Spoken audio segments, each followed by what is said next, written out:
Have you ever watched a video that left you unsettled, not because of what you could clearly see, but because of what you couldn't explain?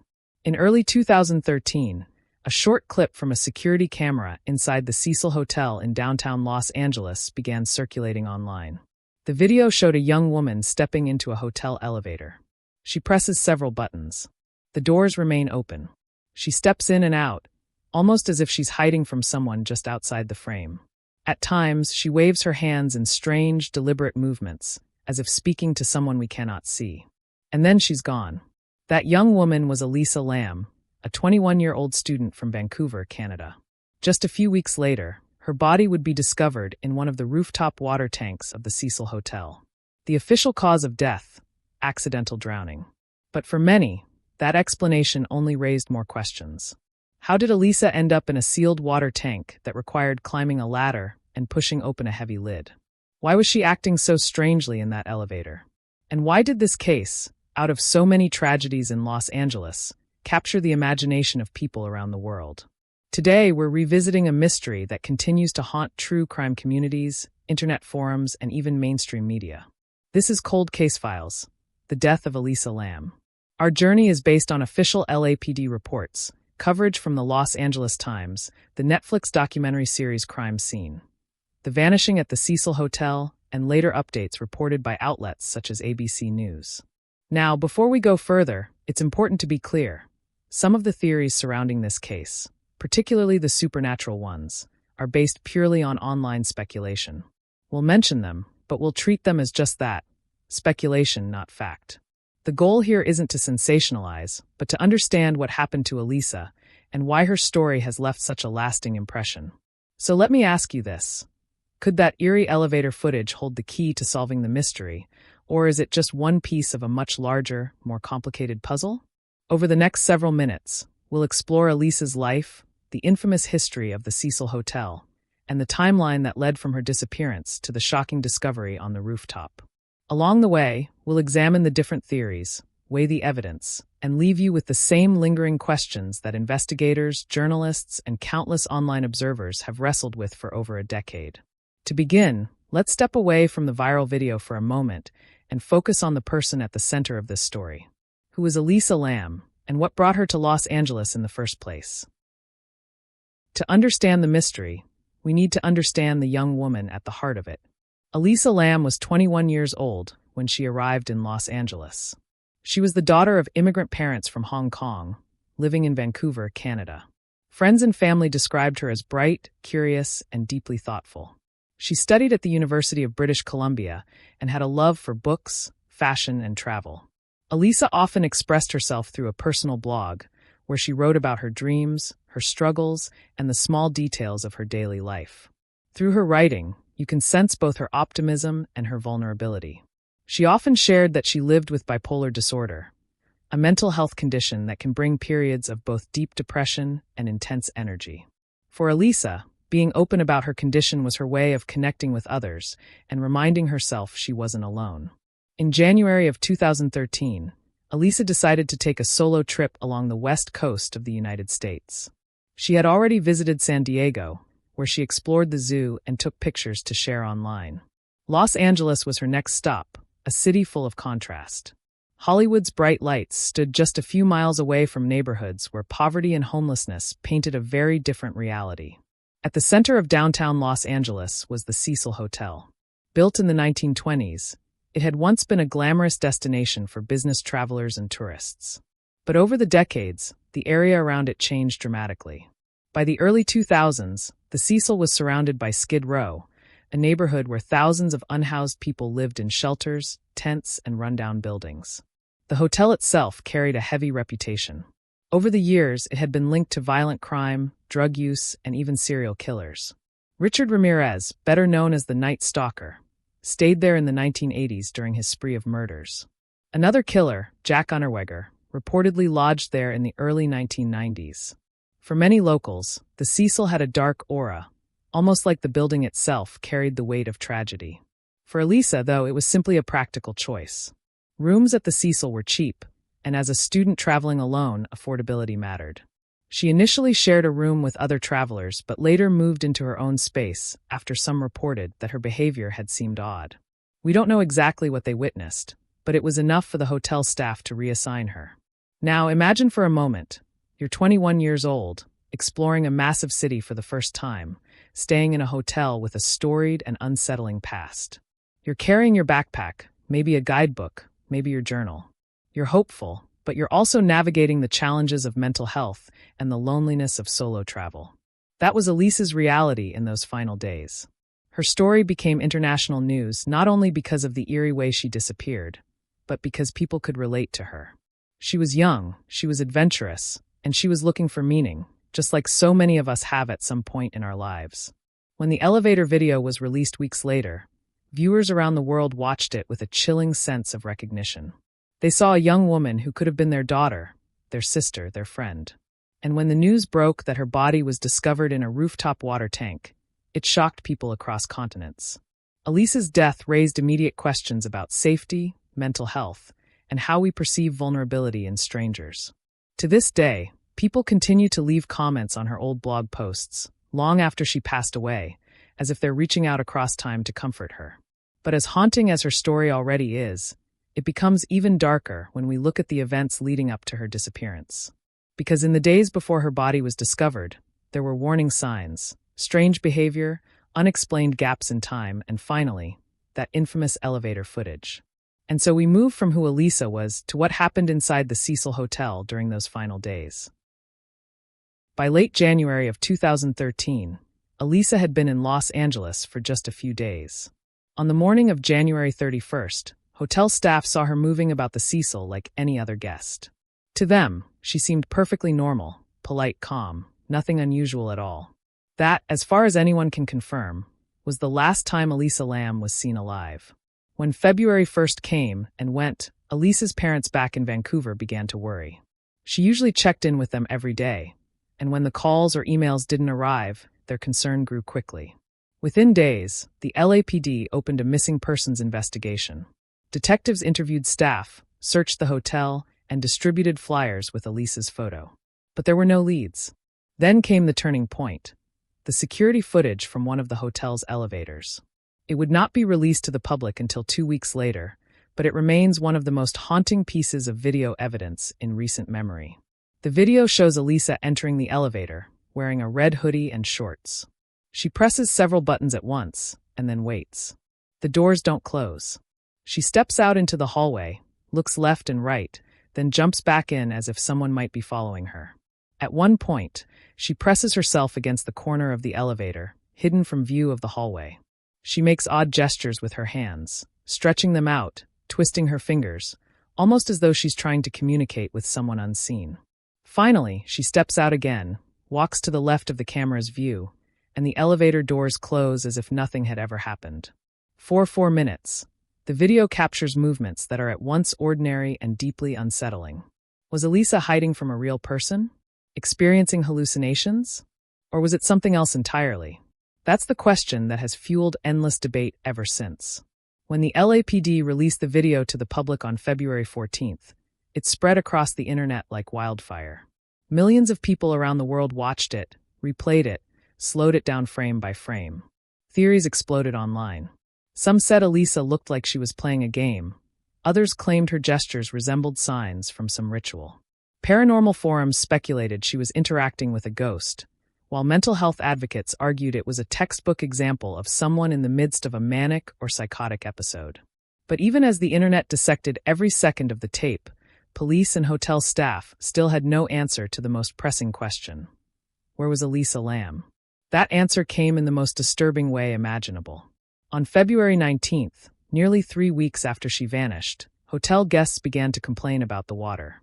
Some said the taps had low pressure, others reported a strange taste. One couple even mentioned the water ran dark before clearing. Maintenance workers were sent to the rooftop, where 4 large water tanks supplied the building. Inside one of those tanks, they made a horrifying discovery: the body of Elisa Lam. Her body was floating, unclothed, with her clothes and belongings found in the same tank. The lid, which was heavy and usually kept closed, had been left ajar. The coroner's report later confirmed that Elisa died from accidental drowning, with no signs of physical trauma or sexual assault. Toxicology results revealed she had prescription medication for her bipolar disorder in her system, though at lower levels than expected, suggesting she might not have been taking them consistently. No illegal drugs or alcohol were detected. And yet, even with those findings, the details left behind a cloud of confusion. How had Elisa reached the roof in the first place? The rooftop was supposed to be locked and alarmed. To get to the tanks, she would have had to climb a ladder and lift a heavy metal lid, all by herself. Some people believe that would have been nearly impossible. Others argue it was difficult, but not entirely out of reach. Then there's the question of her state of mind. Was she suffering a mental health episode that led her to seek water, or to hide? Did she voluntarily enter the tank, or was someone else involved? And perhaps most haunting of all, that elevator video. How do we reconcile the unsettling gestures and frantic movements with the official conclusion of accidental drowning? This combination, the eerie footage, the inexplicable access to the water tanks, and the tragic discovery, turned Elisa's case into an international obsession. For many, it was no longer just about a missing person or an unexplained death. It was a story layered with fear, empathy, and suspicion. Even today, if you search her name, you'll find countless discussions and theories built around those final, haunting images. But as confusing as the footage might be, investigators still had to follow the evidence, piece by piece, in an attempt to make sense of what happened inside the Cecil Hotel. So, what did the official investigation uncover? And how did the swirl of theories, from the rational to the supernatural, shape the way we remember Elisa Lam? Let's move into the next chapter, the investigation, and the theories that continue to divide opinion more than a decade later. When Elisa's body was found, the Los Angeles Police Department faced an enormous challenge. The story had already gone viral worldwide, and the public wanted answers. Every move investigators made was scrutinized, not just by journalists but by millions of people online. The LAPD's official position was straightforward. Elisa Lam's death was a tragic accident. The autopsy concluded she drowned in the water tank. There were no signs of assault, no evidence of foul play. Her toxicology results showed she had taken some of her prescribed medications for bipolar disorder, but the levels were inconsistent. That suggested she might have missed doses or stopped taking them altogether. For detectives, this supported the theory that Elisa had suffered a mental health crisis, wandered to the roof, and somehow entered the tank on her own. But Elisa's family in Vancouver struggled to accept that conclusion. They argued she had managed her condition for years, and while she did face challenges, she was not reckless.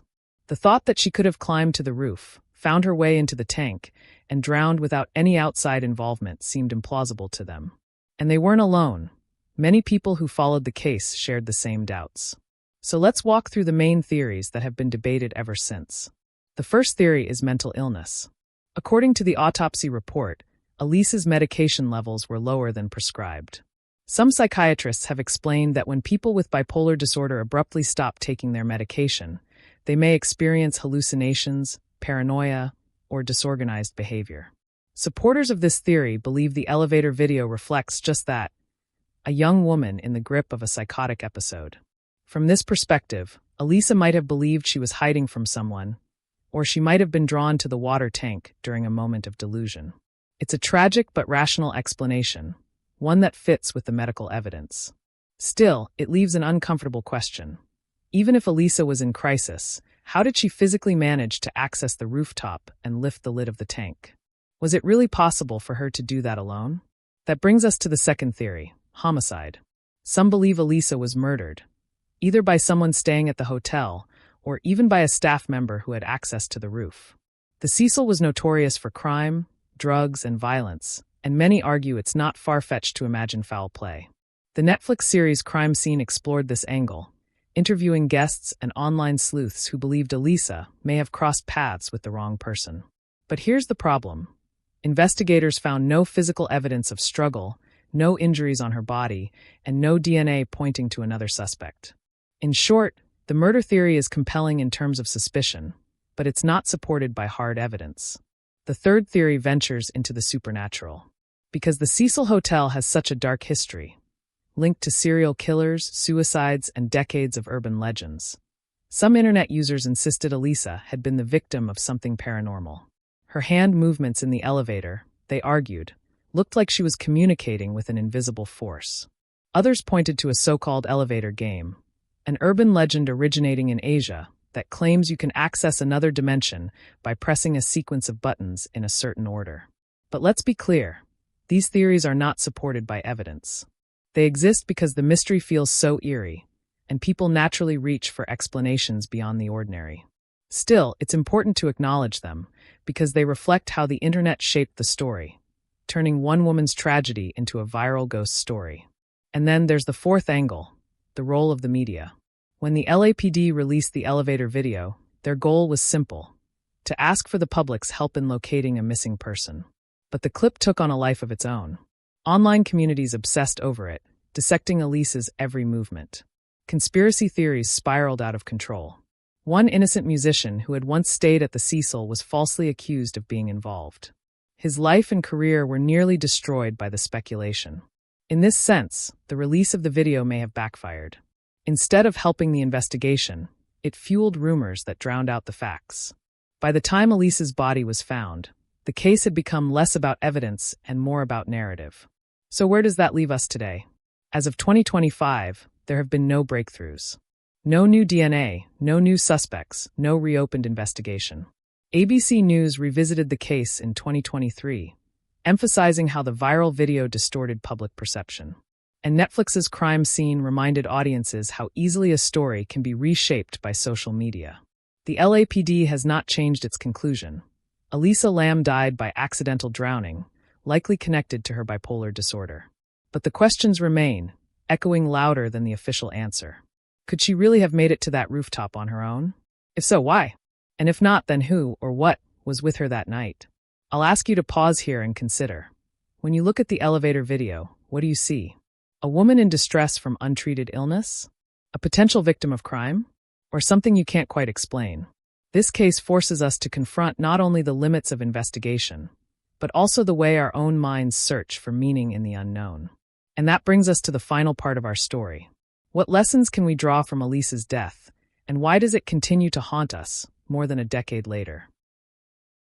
More than 10 years have passed since Elisa Lam's body was found in the water tank on top of the Cecil Hotel. And yet, the case still lingers in our minds.